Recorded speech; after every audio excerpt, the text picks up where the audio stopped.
Evet. Buradasın. Atlıyordun. Atla. Hop hemen atla. Hop. Öne yerden atıyorsun. Bu taraftasın abi. Evet. 4 top. Biraz tabi hızlı atacağım. Evet hadi hop. Evet şimdi. Baba. Bravo. Evet. Evet be. Bravo Fehmi. Haydi oğlum hop. Evet. Bravo. Kaçırma. Evet hop.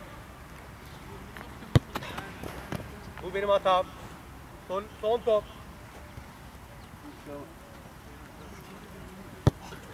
Bir tane daha istiyorum.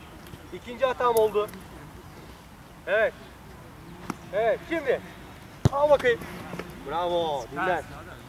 Evet sıradaki.